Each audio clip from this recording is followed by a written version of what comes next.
तो नमस्कार दोस्तों, मेरा नाम है सौरभ और आप देख रहे हैं हम सबके अपने चैनल एक्सपेरिमेंटल सूरज। तो जो भी स्टूडेंट इलेक्ट्रॉनिक्स, इलेक्ट्रिकल या फिर इलेक्ट्रिकल से रिलेटेड कोई भी कोर्स कर रहा है, जो स्टूडेंट आईटीआई कर रहा है, ख़ास करके आईटीआई का स्टूडेंट जो अप्रेंटिसशिप कर रहा है इलेक्ट्रॉनिक्स, मैकेनिक और इलेक्ट्रिकल सब्जेक्ट के ऊपर, वो सब के लिए ये क्लास बहुत ही इम्पोर्टेंट होने वाला है। तो सभी स्टूडेंट के लिए आज से एक नया इम्पोर्टेंट क्लास शुरू करने जा रहा हूँ।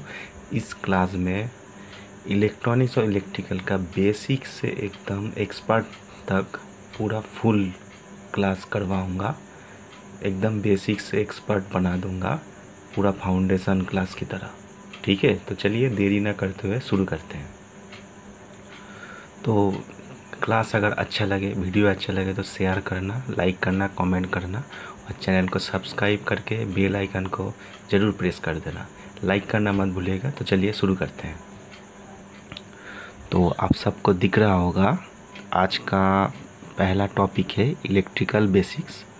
तो इलेक्ट्रिकल बेसिक मतलब अब सबको पहले बता देता हूँ कि सब पहले जान लो कि इलेक्ट्रॉनिक और इलेक्ट्रिकल में डिफरेंस क्या है। ठीक है, जैसे ये हो गया इलेक्ट्रॉनिक और ये हो गया, इन दोनों में डिफरेंस क्या है। मेनली डिफरेंस ये है कि इलेक्ट्रॉनिक्स जो भी काम होता है वो इलेक्ट्रॉन की फ्लो को लेके होता है। इलेक्ट्रॉन की परमाणु का मतलब एटॉम का जो इलेक्ट्रॉन होता है वो इलेक्ट्रॉन को काम में लिया जाता है। इलेक्ट्रॉन की फ्लो के ऊपर, इलेक्ट्रॉन के ऊपर पूरा इलेक्ट्रॉनिक इक्विपमेंट चलता है। और इलेक्ट्रिकल का मेन बेसिक यही है कि ये इलेक्ट्रिक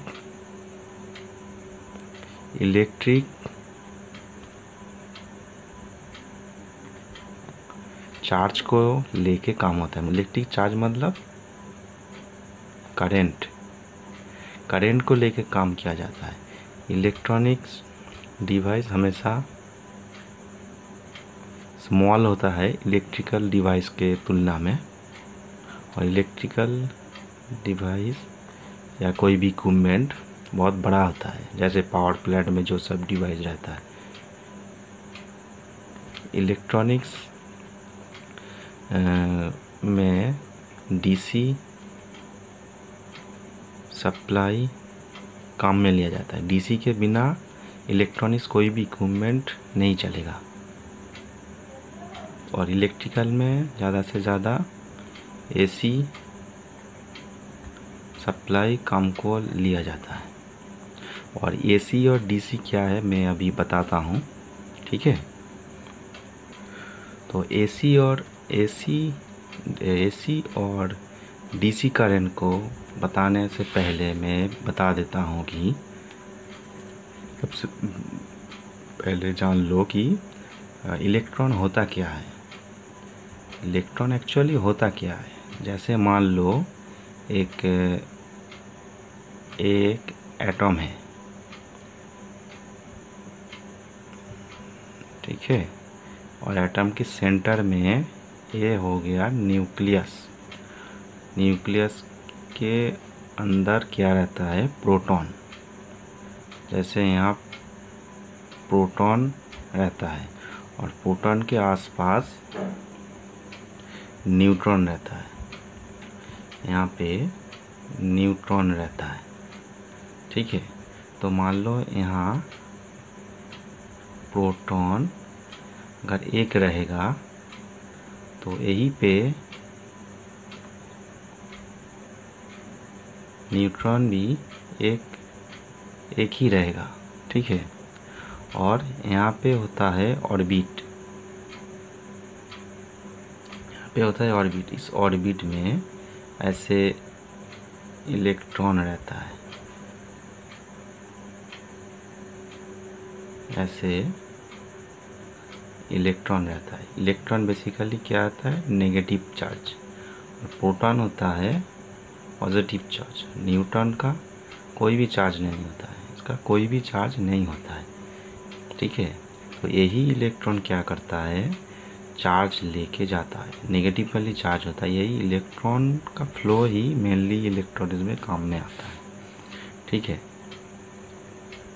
तो इलेक्ट्रॉन का चार्ज होता है मेनली 1.6 इंटू 10⁻⁻⁹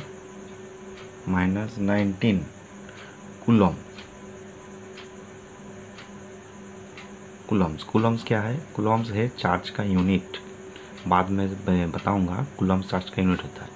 और प्रोटॉन का चार्ज कितना होता है, प्रोटॉन का चार्ज होता है 1.6 इंटू 10⁻⁹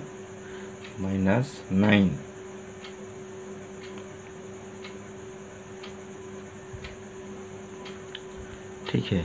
इसका और इसका वैल्यू एक ही है, लेकिन ये होता है नेगेटिवली चार्ज, ये होता है पॉजिटिवली चार्ज, लेकिन दूसरों का वैल्यू एक ही है।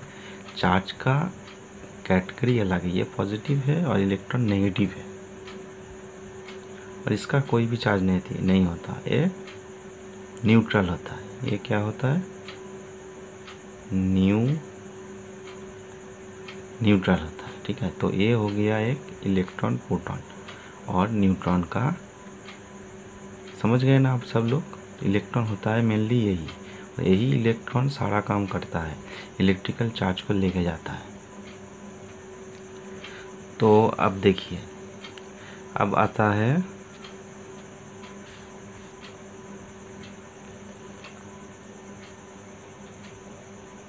Electrical current.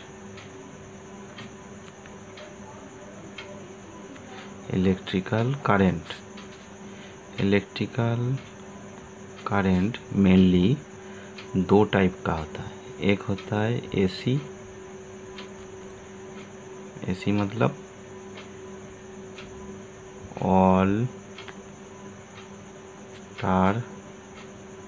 अल्टरनेटिंग करंट, और एक होता है डीसी, डायरेक्ट करंट, ठीक है। इलेक्ट्रिकल करंट दो टाइप का होता है, एसी करंट, एक अल्टरनेटिंग करंट। एसी करंट या फिर अल्टरनेटिंग करंट, और एक होता है डीसी मतलब डायरेक्ट करंट। तो पहले आप लोग समझ लीजिए कि वोल्टेज और करंट होता क्या है।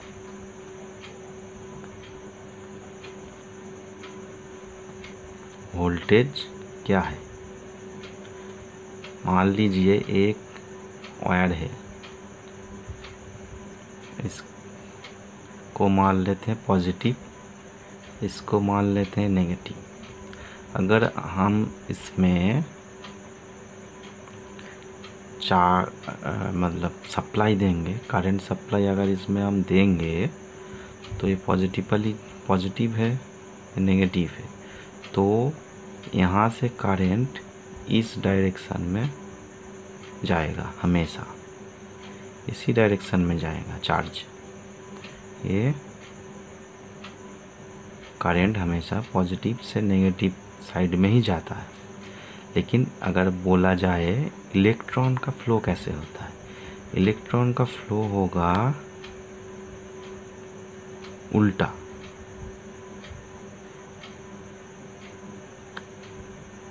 इलेक्ट्रॉन का फ्लो होगा हमेशा नेगेटिव से पॉजिटिव की तरफ, क्योंकि इलेक्ट्रॉन देखिए नेगेटिवली चार्ज होता है ना, तो इसीलिए इलेक्ट्रॉन हमेशा नेगेटिव साइड से पॉजिटिव साइड में जाएगा हमेशा, ठीक है। तो एक हो गया वोल्टेज और करंट और इलेक्ट्रॉन का फ्लो। अब आते हैं हम एसी करंट। एसी करंट क्या है, एसी करंट मतलब अल्टरनेटिंग करंट। अल्टरनेट का मतलब क्या होता है, अल्टरनेट का मतलब कोई भी चीज़ अगर एक के बाद एक के बाद आता ही जाता है तो उसको अल्टरनेट कहते हैं। मतलब एक के बाद एक चेंज होकर आता ही रहता है, उसको अल्टरनेटिंग बोला जाता है। ठीक है, इसीलिए इसका नाम है अल्टरनेटिंग करंट। ठीक है, मतलब इसका मैग्नीट्यूड हमेशा अल्टरनेट होता जाएगा, मतलब एक के बाद एक चेंज होकर आता रहेगा। जैसे हम सबके घर में जो इलेक्ट्रिक चलता है वो होता है अल्टरनेटिंग या फिर एसी करंट। ठीक है, पावर प्लांट में जो भी इलेक्ट्रिक बनता है वो एसी करंट है। अल्टरनेटर में जो करंट बनता है वो भी एसी करंट है। ठीक है, तो एसी करंट बनता कैसे है पहले ये समझ लीजिए। तो एसी करंट जैसे पावर प्लांट में जब एसी करंट बनता है तो वहाँ पे मेनली एसी करंट का फंक्शन क्या होता है। जैसे मान लीजिए यहाँ पे एक ऐसे परमानेंट मैग्नेट रखा जाएगा। ठीक है, ऐसे परमानेंट मैग्नेट ऐसे रखा जाएगा और यहाँ पे एक ऐसे इसमें कॉपर का वाइंडिंग रहेगा। ठीक है, और ये एक एक्सेल के ज़रिए एक रोटर में शैफ्ट के ज़रिए रोटर में रहेगा। तो एक साउथ पोल, ये नॉर्थ पोल, ये परमानेंट, ये क्या है परमानेंट मैग्नेट हो गया, ये परमानेंट मैग्नेट हो गया। और ये हो गया एक आयरन का कॉइल, ये शैफ्ट के ज़रिए एक रोटर में संयुक्त रहेगा और इस आयरन स्टील के ऊपर कॉपर का कॉइल रहेगा और यहाँ पे एक बूश रहेगा। ये क्या होगा, बूश रहेगा, कॉपर का बूश रहेगा। ठीक है, तो यहाँ पे देखिए, यहाँ पे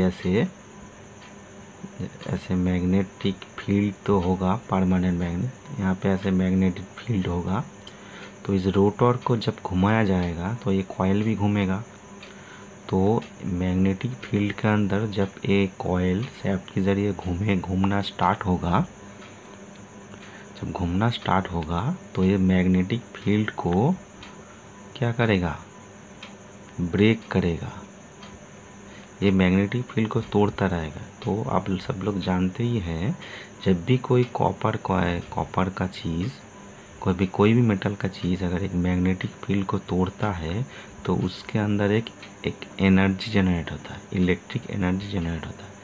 तो इसको जब बहुत स्पीड से घुमाया जाएगा तो इस मैग्नेटिक फील्ड को स्पीड से तोड़ेगा तो क्या होगा, इसमें एक अल्टरनेटिंग करंट पैदा होगा। क्यों अल्टरनेटिंग होगा, मान लो इसको ऐसे घुमाया जा रहा है, इस साइड से इस साइड घूम रहा है, तो क्या होगा, इस वाला साइड एक बार इस साइड में आएगा और ये वाला साइड एक बार इस साइड में आएगा। तो ऐसे होता रहेगा। तो ये वाला साइड जब इस साइड में आएगा तो ये एक फेज़ हो गया और इस वाला साइड फिर घूम के ऐसे इस साइड में जाएगा तो इस साइड न्यूट्रल होगा। फिर ये वाला साइड जब घूम के इधर आएगा फिर फेज़ होगा, तो ये फिर ये वाला साइड जब घूम के इधर आ जाएगा फिर न्यूट्रल होगा। मतलब ये वाला साइड, दोनों साइड हमेशा चेंज होता रहेगा ऐसे। तो इसीलिए इसको अल्टरनेटिंग करंट कहा जाता है। तो अल्टरनेटिंग करंट या फिर एसी करंट ऐसे बनता है पावर प्लांट में। ठीक है, इसका और भी बहुत कुछ प्रोसेस है, इस रोटर को कैसे घुमाया जाता है वो बाद में बताऊंगा, पहले ये समझ लीजिए। तो इसका तो ऐसे ये कैसे घूमता है, ऐसे एक बार घूमा फिर ऐसे घूमा, मान लो यहाँ फेज़ हुआ तो यहाँ न्यूट्रल हुआ, तो ये फिर जैसे ऐसे घूमेगा, फिर यहाँ फिर फेज़ होगा, यहाँ पे न्यूट्रल होगा, ऐसे अल्टरनेट होता रहेगा। तो यहाँ बूस्ट के ज़रिए जो भी इलेक्ट्रिक जनरेट होगा वो बूस्ट के ज़रिए यहाँ पे एक कनेक्टर की मदद से सप्लाई को ले लिया जाता है। ठीक है, तो ऐसे अल्टरनेट होता रहेगा। तो इसको अगर हम ऐसे मान ले, इसको हम घुमा के ऐसे कर दे तो ये भी हो सकता है। मान लो एक बार यहाँ पे फेज हुआ, यहाँ पे न्यूट्रल हुआ, फिर ये वाला घूम के जब यहाँ जाएगा ये फिर फेज होगा, फिर न्यूट्रल होगा, ऐसे चलता रहेगा। तो जब इसको अगर हम एक ग्राफ में देखें तो कैसा होगा, ये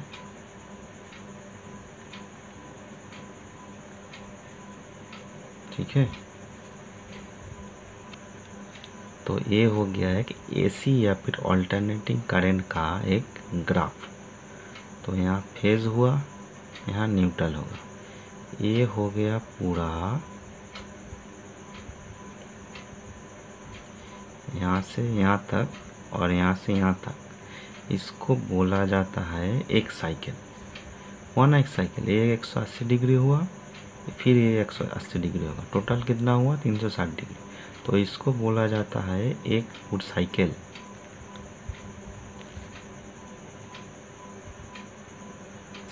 जब भी एक साइकिल कंप्लीट होता है इसको तो एक हर्ट्ज बनता है, मतलब एक हर्ट्ज बोला जाता है, मतलब इसका फ्रीक्वेंसी हो गया। तो ऐसे हमारे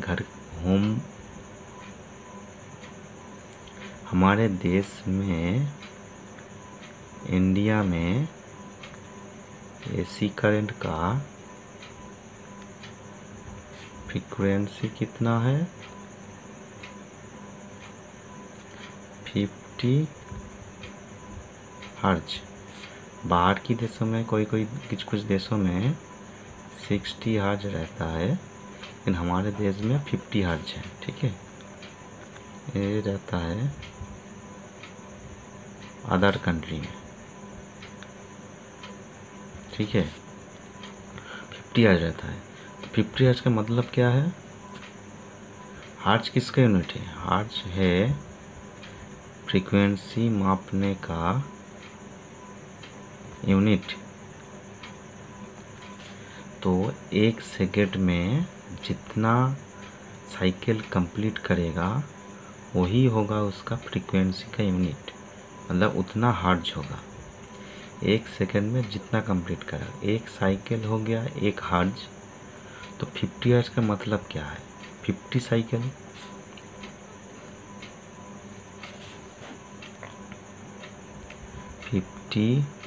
हर्ट्ज का मतलब क्या है, 50 साइकिल। तो एक सेकेंड में 50 साइकिल कंप्लीट करते हैं, मतलब ऐसा साइकिल एक सेकेंड में 50 बार बनता है। हमारा अल्टरनेटिंग एसी करंट जो है जब बनता है तो ये वाला जो कॉपर का कॉइल है ये मैग्नेटिक फील्ड के अंदर एक सेकेंड में 50 बार घूमता है, तभी एक सेकेंड में 50 साइकिल बनता है। तो 50 साइकिल जब बनता है तभी इसका फ्रीक्वेंसी 50 हर्ट्ज होता है। तो आप समझ गए 50 हर्ट्ज क्यों होता है। कुछ देशों में 60 हर्ट्ज होता है, तो क्यों होता है, 50 हर्ट्ज और 60 हर्ट्ज में, 50 हर्ट्ज और 60 हर्ट्ज में डिफरेंस क्या है, 50 हर्ट्ज का जो इक्विपमेंट है उसकी तुलना में 60 हर्ट्ज का जो इक्विपमेंट होगा वो थोड़ा छोटा होगा। 50 हर्ट्ज का कुछ जो इक्विपमेंट होगा वो थोड़ा बड़ा होगा 60 हर्ट्ज की तुलना में। ठीक है, तो आप सब लोग देखा कि एसी करंट क्या होता है, समझ गए। तो आप चलते हैं डीसी करंट की तरफ। डीसी करंट क्या है, हाँ और एक बात, एसी करंट का सिंबल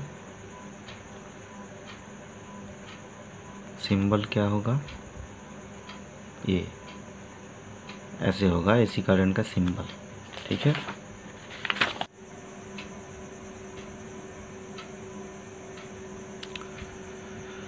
तो अब देखते हैं डीसी करंट।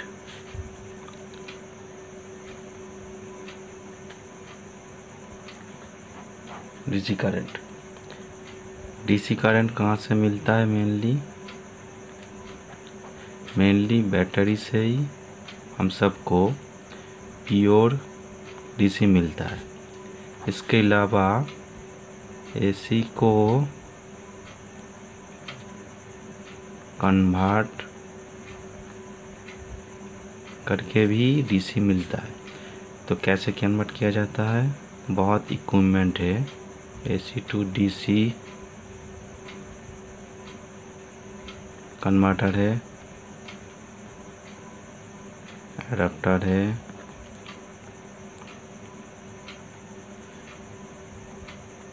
ड्राइवर है, ऐसे बहुत इलेक्ट्रॉनिक इक्विपमेंट है एसी को डीसी कन्वर्ट करने के लिए।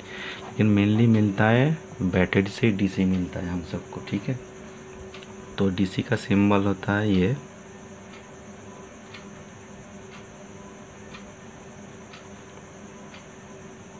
डीसी का सिंबल। और मान लो ये एक बैटरी है, पॉजिटिव या नेगेटिव, तो डीसी करंट हमेशा एक ही डायरेक्शन में जाएगा। डीसी करंट हमेशा एक ही डायरेक्शन में जाता है, वन डायरेक्शन। और एसी करंट की जैसे ऑल्टरनेट नहीं होता है। डीसी करंट हमेशा वन डायरेक्शन पे जाता है। ठीक है, तो डीसी करंट से ऑल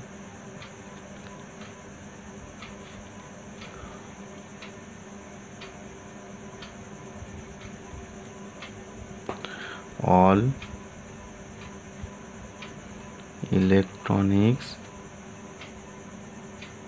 इक्विपमेंट ओनली डीसी से ही चलता है। ठीक है, जैसे मोबाइल, लैपटॉप, एलसीडी, एलईडी, जो भी इलेक्ट्रॉनिक कंपोनेंट है वो सब डीसी करंट से ही चलता है, एसी से नहीं चलता है। ठीक है, और डीसी करंट से AC current controlled by DC. AC current को डीसी करंट से कंट्रोल किया जा सकता है, और एसी करंट को अभी मॉडर्न टेक्नोलॉजी में डीसी करंट से कंट्रोल किया जाता है। जैसे आप लोग देखोगे कि पहले पंखे का रेगुलेटर इतना बड़ा होता था, यहाँ एक रेजिस्टेंस रहता था, यहाँ एक नॉब रहता था, इसको ऐसे घुमाना पड़ता था। ठीक है, ऐसे घुमाना पड़ता था। लेकिन अभी क्या, इलेक्ट्रॉनिक रेगुलेटर आ गया इतना सा, इससे भी पंखा को कंट्रोल कर सकते हैं।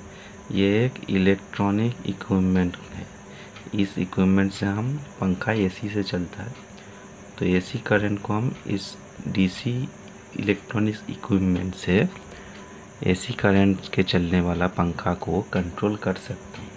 ठीक है, तो अब देख लेते हैं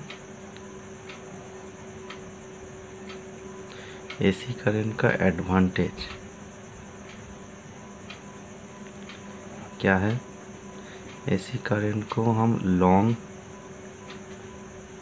डिस्टेंस में भेज सकते हैं।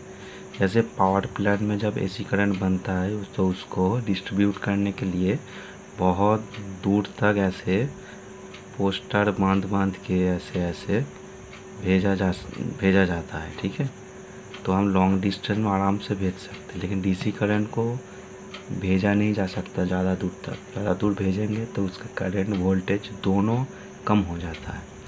लेकिन एसी करंट को हम ट्रांसफार्मर के ज़रिए वोल्टेज को बढ़ा के लॉन्ग डिस्टेंस में आसानी में भेज सकते हैं। और क्या है, एसी करंट को हम स्टेप अप और स्टेप डाउन, मतलब हम एसी करंट का वोल्टेज को बहुत आसानी से बढ़ा भी सकते हैं, डाउन भी कर सकते हैं।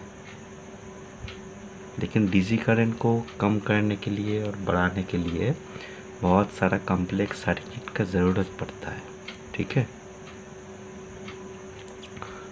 और एसी करंट में हम हाई लोड चला सकते हैं, जैसे बड़े बड़े मशीनरी, वो सब एसी करंट में ही चलता है। डीसी करंट का एडवांटेज क्या है?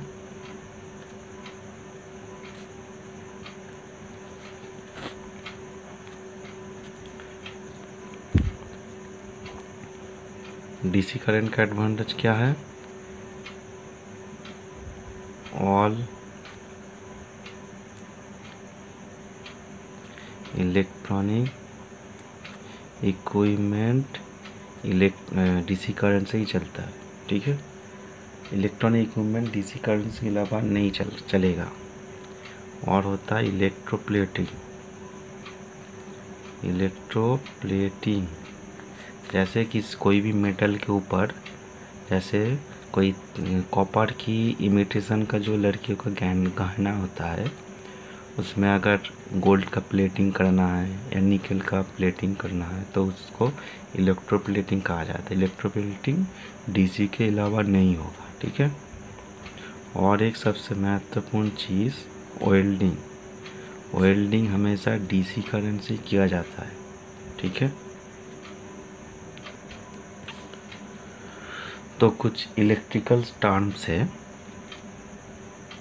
जैसे इसको हम बाद में डिटेल्स में पढ़ेंगे, इसका एक एक चैप्टर है डिटेल्स में। अभी हम टर्म्स को सिर्फ बता रहे हैं। रेजिस्टेंस है, मान लो एक कंडक्टर या फिर वायर है, इसमें इसका एक इंटरनल रेजिस्टेंस होता है। रेजिस्टेंस मतलब बाधा, रोध। हर एक चीज़ का एक इंटरनल अपना खुद का रेजिस्टेंस, रोध होता है। तो क्या करता है, जब हम इसमें करंट फ्लो करवाएंगे तो वो बाधा, रोध का रोकेगा करंट को फ्लो करने में। इसको ही हम रेजिस्टेंस कहते हैं।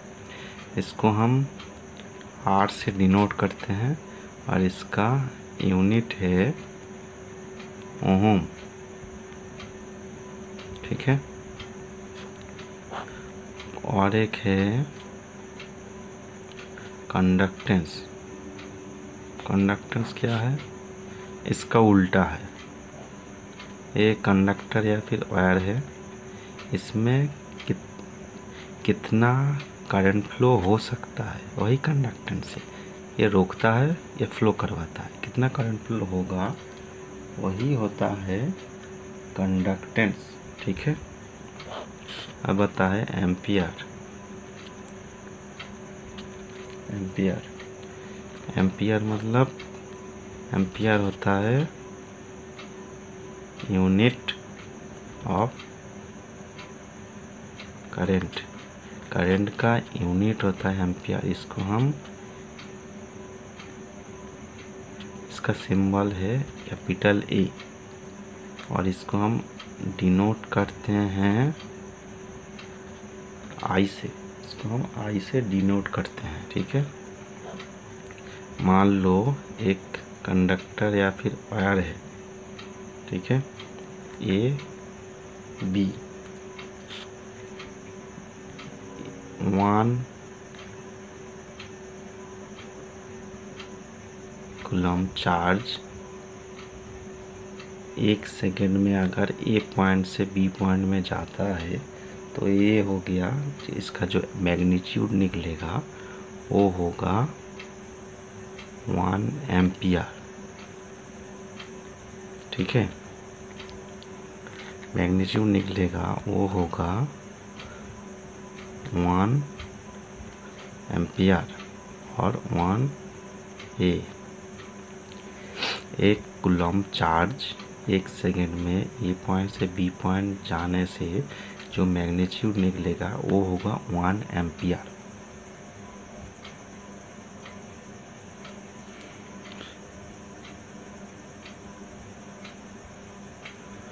One coulomb equal to 6.28 into 10 to the power 18 electrons charge.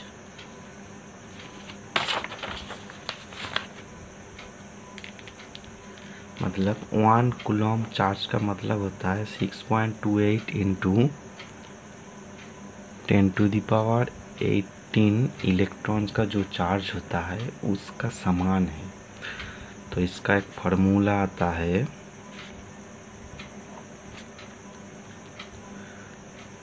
I equal to Q by T। ठीक है, I इक्वल टू एम्पियर होता है, T फॉर टाइम होता है, टाइम हमेशा सेकेंड में होगा, Q फॉर कूलम्ब होता है। तो यहाँ से हम क्या निकल सकते हैं, Q equal to I into T. ये फार्मूला नोट करके रखना, ठीक है। नेक्स्ट आता है ओहम। ओहम क्या है, unit of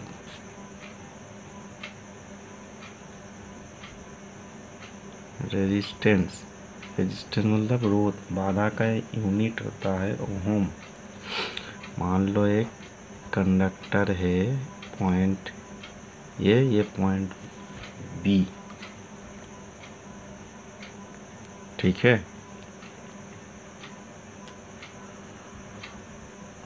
one ampere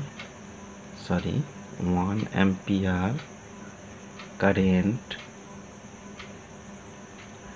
A point से बी पॉइंट में जाने में जितना कार्य करेगा वही होगा 1 वोल्ट, ठीक है। 1 एम्पियर करेंट, सॉरी मैं गलत बोल रहा हूँ, 1 ampere current 1 volt potential difference वाला एक किसी कंडक्टर में जाने पर जो बाधा होगा वो होगा 1 ओम। क्या होगा, 1 एम्पियर करेंट 1 पोटेंशियल वाला किसी 2 पॉइंट में अगर फ्लो होगा तो उसमें जो बाधा आएगा वो होगा 1 ओम। ओम का सिंबल होता है ये। अगर 10 ओम बोला जाए तो इसको हम लिखेंगे 10 ओम, ठीक है। तो इसका एक फार्मूला है R equal to V by I. V equal volt, I equal ampere current, R equal resistance, ठीक है।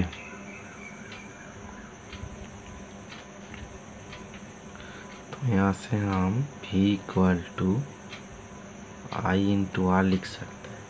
तो वोल्टेज का मतलब हुआ रेजिस्टेंस और करंट का गुना। ये फार्मूला भी नोट करके रखना, ठीक है। नेक्स्ट आते हैं हम इलेक्ट्रिकल पावर। पावर 2 तरीके का होता है, एक होता है